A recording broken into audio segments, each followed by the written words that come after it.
Welcome to Democracy 2.0 or 2.0. Which one do you prefer? Wayne? It's 2.0. 2.0.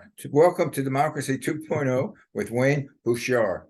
And you're listening to MalcolmPresents.com, a new streaming portal to the amazing world of Zoomcasting. Anyway, welcome, Wayne. This, by the way, I'm Malcolm Berman, and this is my co-host. So actually, he's the host of the show. You're supposed to be the straight man.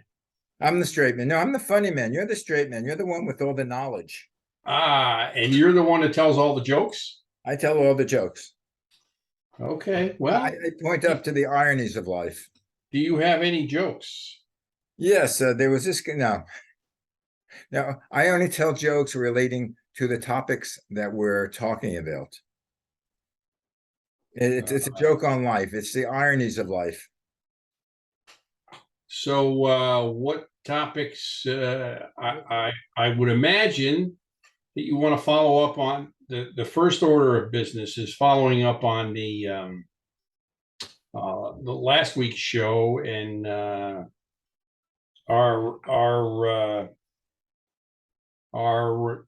I don't want to say our friend, our adversary, Kanye West, in his continuous it's his anti-Semitic ranting. There you go, anti-Semitic ranting. I'm not even sure what he said. I never read what he said. I'm just going to assume that it was bad for all well, basically what I got, it's that the Jews are a part of the control. As I think it's been, if I've heard that before, the Jews are in control of the world, and with their money, they're the ones that are doing it through the money. And here's a guy who's making hundreds of millions of dollars in royalties, and he lost it all. And yeah, I think he was. They said he's no longer a billionaire. Yeah, well, he only has hundreds of millions of dollars right now. Couldn't have happened to a nicer guy. And he's no more Kanye. He's Ye. I think Ye. He illegally changed his name to. Ye who? Yeah, and this Ye. Ye who? Or I don't know if it's Ye or Yi. I think he's probably trying to become Chinese. I think I'm being a smartass on this whole thing. But okay. But I'm not sure what he said, but he did lose some of his major sponsors. Yes. But what I want to know, you're the financial guy. Why does the Fed raising their interest rate prevent people from buying? People still have to buy the necessities of life, but now they don't have the money to buy the necessities, so they have to use their credit cards, and the credit card interest is going up. So how does this make the economy better? It doesn't. It doesn't. It's supposed to slow the economy down because the consumer will stop spending money. Right, but the consumer can't stop spending money because there's certain natural things that the consumer has to have. He has to have gas, which is going up. So now instead of paying with cash, he pays with his credit card. But now instead of the credit card, the discretionary spending stops. And you look at the hiring of let's say holiday workers. And that's way below what it was last year, because everybody's anticipating a slow holiday season. But so therefore they don't need as many employees, and they're not hire. Their plans are not to hire as many employees. But that hurts the people who get hired, who depend on the extra money for they plan on this extra money to get them by during the year. So how does this help the economy? It doesn't. It slows the economy down. That's what raising interest rates is supposed to slow the economy down. The secret is to slow the economy down for a soft landing, so we don't have a major recession. That's the secret. And in my lifetime, which has been, fairly long time, the Fed always fails at this task. We always have a recession. When the Fed starts raising interest rates, we have a recession. It's just Because the most important, I think a majority of people, two things they have. They spend money on their food. That's not going down, and that's not in the fault of the U.S. All over the world, food is going down. Food is going up, rather, the price of food. correct. And number two, rent. The rent is spiraling. I mean, I've heard, the cost of certain apartments in certain cities are phenomenal. I couldn't afford it. Well, people, it certainly appears to someone like me who's somewhat cynical about business, big business especially. And, rents are usually some sort of conglomerate, investment bankers, hedge funds, et cetera, et cetera. They're taking advantage of the situation and they're price gouging, just as the oil companies are taking advantage of the situation and price gouging. Not according to the oil companies. Well, they're bull-faced liars because, their profits are higher than they've ever been as a percentage of sales. So how does that happen if you're not price gouging? I have no idea. That's what they keep on saying, and that's what both of us keep on saying. So, if you say something long enough, people begin to believe you, I suppose. Yeah. Well, that's a double think. Well, the other aspect of it is, and this is the irony of our system, is of course, the interest rates on treasury bonds now are, they're approaching 10%. But who does that benefit? Does that benefit the person who's working at Walmart or Burger King or Costco or any of those kind of places, or the ordinary healthcare worker that's working at a hospital for $12 an hour? Because they don't invest money. It is benefiting the wealthy. So once again, we have the wealthy making all the money, and the poor slob at the bottom, in the middle of the pay scales, struggling like hell just to put food on the table and have a place to live. Yeah, well, as I say, the major costs or the major expenses of most people is rent and food. Right. The rent is and this has nothing to do with them buying luxury items. No. And a lot of them have to use credit cards to buy these things, especially the gas prices. And the credit cards, the interest rates that are being charged by the credit card companies, Malcolm, if you take a look at, I'm just going to go back, let's say 25 years, and it's probably longer than that. We had laws on the books, usury laws. Right. They used to chase after loan sharks that charged less money in interest rates than what the credit card companies are charging, because they did away with these usury laws, and there's the sky's the limit for interest rates. And if you're a person who has a decent credit score and you call a credit card company, they'll cut your interest rates.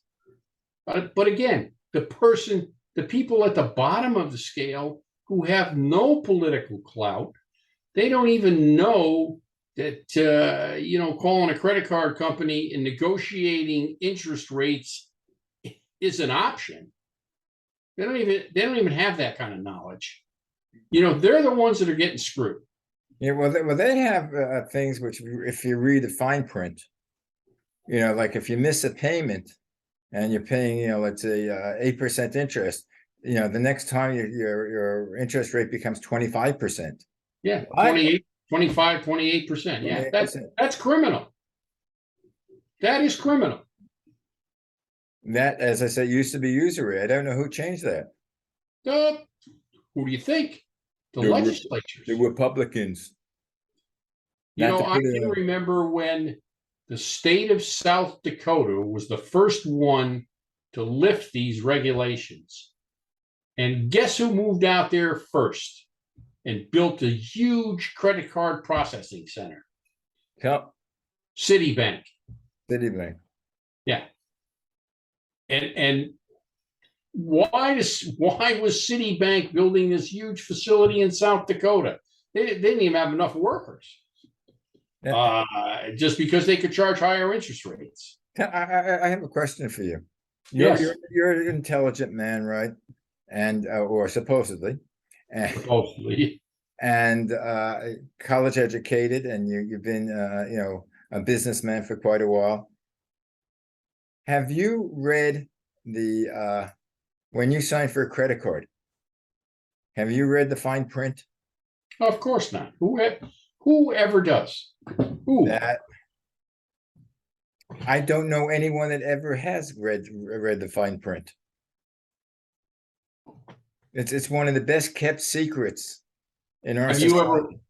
Did you ever read your mortgage? All the legalese. No, I relied on my broker. Do you know any attorneys? Yeah. If you get into a conversation with an attorney, especially an attorney that deals in business, they talk differently than we do. There's a whole different language for these guys and gals.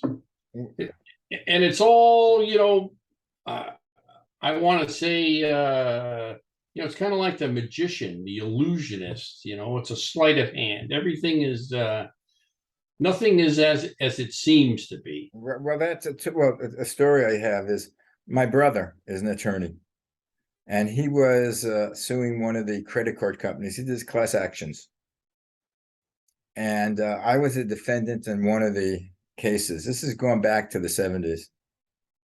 I was a defendant. I think it was against, I forget what, one of the major credit cards, and they had me. I didn't testify. What do they call it? Before the testimony, they have you have a panel that you speak in for, that they ask you questions. I forget the technical term of it now because my mind is going. But anyway, so the attorney for the defense says, "Well, you signed that contract. Did you read it?" And I said, "How many people read it or understand it?" He said, "Didn't you know that means so and so and so and so?" I said, "Well, aren't we here to determine what that really meant?" I said, "There are two attorneys here, and both of you can't determine, can't agree on what that statement meant. And I'm supposed to be able to interpret it? What are you, crazy?" You're supposed to be able to interpret. I'm supposed to be able to. When two brilliant legal. Well, my brother is brilliant. I know about the other guy, but two attorneys couldn't agree upon it, and that's what the case was about, which a judge would probably have to settle eventually. But you know what I hate nowadays? When you're talking about reading legal documents or reading things, two things brings to mind. Number one, which I came to I haven't gone away in a long time, going on vacation, going to hotels, and they give you one price. This is, per se, which is cheap, $100 a night. Then all of a sudden they say, yeah, but that's not including that we're charging $55 for some sort of tax, gratuity tax or something tax. Plus on that we add, the hotel tax. Plus then you have the state tax. That $100 comes to like $150. And well, why didn't you tell me that in the first place? Then you save me all the problems saying I can't afford that. But everything is the add-ons. Right. Which is not disclosed. They don't tell you that up front. They only tell you what the room cost is. Yeah. And the other thing is when we vote on the amendments or the proposals, And if you read them, both sides sound good, but then, or especially when they're advertising it. I mean, we have the Prop 26, I think, for gambling. Each Mhm. of them had very good points if you believe them, but who the hell do you believe? And if you read it, it's so convoluted, you're not sure whether a yes means a yes or a yes means no. Correct. That's what I mean. What they speak in a different language. Right. It's like They you're saying, spent 3 years in law school learning how to confuse the hell out of a simple, straightforward statement. yeah. I think that in Harvard they have evasive 1, evasive 2, and evasive 3. Correct. Correct. And because the only even then, and I'm fairly educated, know what's happening. But the only way that sometimes in the propositions that I know how to vote is who's backing it and who's not backing it. If there's a group that I know that is good, that is backing it, yes, that's a good proposal. If it's someone that's that I don't agree with, I know that's negative. But they're also the way they, the way they say this is backed by, and they don't have the name, they have a pseudonym. The name of the backing group is something else. The Committee to Improve America. Yeah, I want to improve America, but who are they? Who's Mhm, giving the money? mhm. Yeah, in New Jersey, they usually break it down into a simple sentence, what it means. No, I wish they did that in California, because So, I've been reading, the different proposals. I forget how many we have, but I read it in detail, and every time I read it in detail, I become more confused. I'm not sure what it does, because it doesn't, because the proposals are written by the same people who wrote the lending laws. correct. Yeah, I'm not sure whether they spoke English as a first language or what they spoke. They spoke legalese as a first language. A different language. Yeah. So now that you're talking about elections, Uh, let's go to the midterms and who I was see. disappointed in, and I'm not sure, is the Fetterman thing. Well, I think I think Fetterman, showed that he is not recovered from his stroke, and he's probably and I guess it depends on your how you think about these things. I mean, I felt sorry for the guy because he obviously was not able to communicate what he really was thinking, Right. because he started out by saying, good night. It's nice to be here. Good night. He had the wrong phrase at the wrong time. Right. That And, I and, it, didn't. and it was downhill from there. And, you have to really, you know, I felt compassion for the guy. I think that, his opponent was smart and not making an issue out of this because he didn't have to. And I saw Fetterman last night at another rally Mhm. in Pennsylvania, and he was 100% better. Obviously, nerves enter into something like that. If you have a speech impediment, and if you're nervous, it makes it worse. And he's having cognitive issues, and he's nervous, and it made it worse. But I wonder how this will affect his functioning if he gets elected. After this performance, he's probably not going to get elected. But the problem But, is, then they serve the Senate seat over to a Republican. well, the I Democrats had an opportunity when this guy had a stroke to nominate someone else. nominate someone else, and they didn't do it. Fetterman, they thought, was their best candidate, but not after he had a stroke. It's a tough call. It's a tough call. It's like in Georgia, the Republicans who are supporting Herschel Walker. But the question is, are they supporting him because he's the best candidate, or are they supporting him because they could win a seat in the Senate and win a majority? Right. And here are two guys. If both of those guys got elected to the Senate, they'd be two people who would not be able to really fully participate. One, because and if Fetterman recovers completely from the stroke in another 6 months, that would be wonderful. Yeah. But if he doesn't, he's not going to be able to handle the just the day-to-day requirements of being a senator. And we all know that Herschel Walker is just not fit for elective office in terms of I think in terms of his abilities, just to listen to him. He sounds worse than Fetterman, and he's supposedly normal. Well, he might have been he might have had too many concussions as a football player. He may have had too many concussions. And all the I don't know how many I'm going to refer to them as the crazies. How many of them are there out there in the Republican Party? Well, I forget what it is. It said I think 40. I forget the exact number, but 40 to 60% of those running don't believe that Biden won legitimately. Correct, and they have all these other sideways thought patterns. I saw today where the Republican who's running for governor of the state of Michigan, was invoking all these conspiracy theories about the COVID pandemic, the protests that occurred, the George Floyd protest after George Floyd was killed.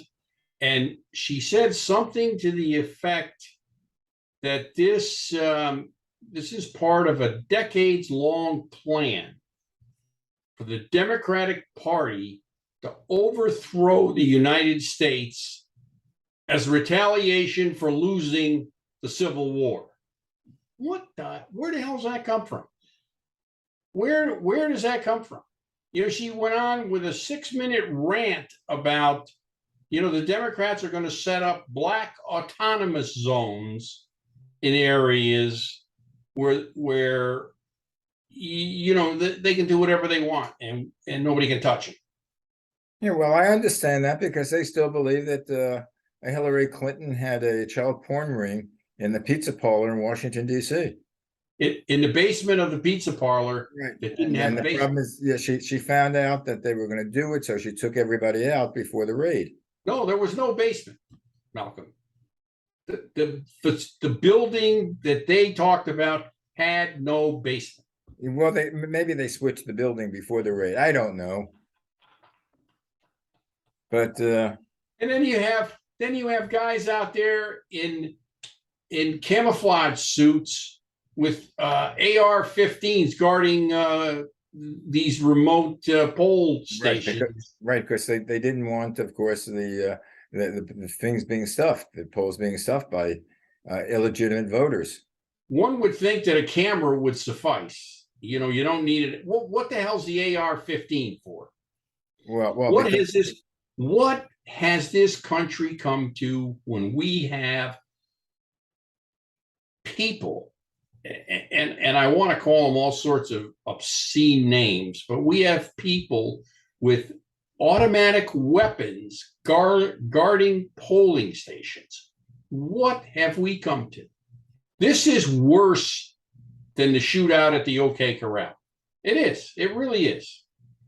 I mean, I expect to see that kind of crap in third world countries, severe third world countries, not even ones that are trying to climb out of the desperate situation that they're in. But this is supposed to be the pillar of democracy. Well, we got idiots.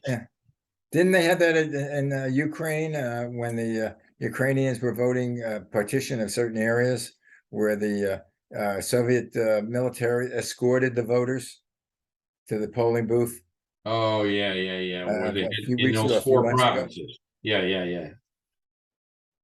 It's But crazy, but it is, I I can honestly say that in my wildest expectations, I never expected to see the kind of things that I'm seeing today. Never. well, I never remember saying that people don't trust the election. No, never. It's never been that way. And Even and after Nixon, nobody ever said anything about trusting the election. and they know, and the people that are deniers, some people who are running say, yes, if I win, it's legitimate. If I lose, it's rigged. That has never occurred in the history of this nation. Well, And it's all because of one man. One man. Do you believe that? And where does this guy come from that has that much sway over all these other people? I mean, having lived in the Northeast, everyone here that has two brain cells knows that Trump is the biggest con man on the planet, bar none. He sues everybody, takes everybody to court, and he just always is trying to be in a position where he looks good and everybody else looks bad. Yeah, but it's frightening, not necessarily the Trump or the people running, but that people might actually elect them. What is that saying about our country? What is it saying about the people of our country, the Americans? You know what it says to me after I get past all the anger and the frustration of it. It says to me that we have a significant percentage of our population that is in such bad shape that they will believe this crap that these people are spoon feeding them with. And that's what it is. It's people in desperate situations they're vulnerable for desperate solutions. Well, people are looking for the conspiracy. Well, everything is a conspiracy. It's because that sounds good. Everybody's wearing a tinfoil hat. You remember the tinfoil hats? For the radiation? Yeah. Oh, dear me. The Democrats, let's look at the Democrats. What if they're losing this election and probably losing the democracy because after the Supreme Court ruled against the abortion amendment, they put all their eggs in that basket. That's all they talked about was abortion, abortion, abortion. Well, that's the other thing I want to talk about, the Supreme Court and Clarence Thomas was the one that stopped or agreed with the appeal of Lindsey Graham, he didn't uphold it, but he delayed it. He gave them a temporary injunction. He delayed it, and that is not, don't look for the conspiracy in there because that is pretty standard operating procedure for the court when there's one justice that takes care of each of these right, but the question is, and they have recused himself. He delayed it. He gave them until today to answer questions so that the entire court could rule on the issue, not just him. Yeah, but could he have should he have recused himself because his wife was very, she was the one that was an election denier, and this is what Lindsey Graham was basically trying to do, convince that the Georgia legislator that they shouldn't, that Biden should not have won. This is a case that she was Well, Malcolm, therein lies the whole problem with what we're dealing with today, because this is not just it's not just Justice Thomas. It's all kinds of elected officials that are involved in areas where there's a conflict of interest and they don't recuse themselves. You know, they vote in their own personal interest, which is probably not legal or correct, morally correct. And why do you think people don't trust their government? Okay, I saved that question because we have to wait till next week. We're The done. question is, why don't people trust their government? Okay. That would be the burning question.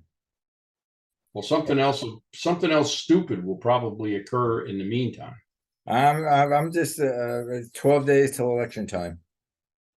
I'm just worried about what's going to happen, because you realize if things go the way, the Republicans want, the next 2 years, nothing's going to happen except they're going to impeach Biden, impeach Garland, impeach Kamala, impeach they'll impeach everybody. Right. And how about the brilliance, the incredibly brilliant and move by the progressive Democrats to put out that statement in about the Ukrainian war. Those you talk about putting your foot in your mouth. There's another defund the police moment. They cause more problems than they ever solve because of their stupidity. Again, what did they say? They said that that they put out a letter that said something to the effect that the United States should begin direct negotiations with Russia and put an end to this war. In simple terms, that's what they said. Didn't they withdraw that letter? Yes, but they withdrew it 2 days later, and it's too late. It's already in a news cycle.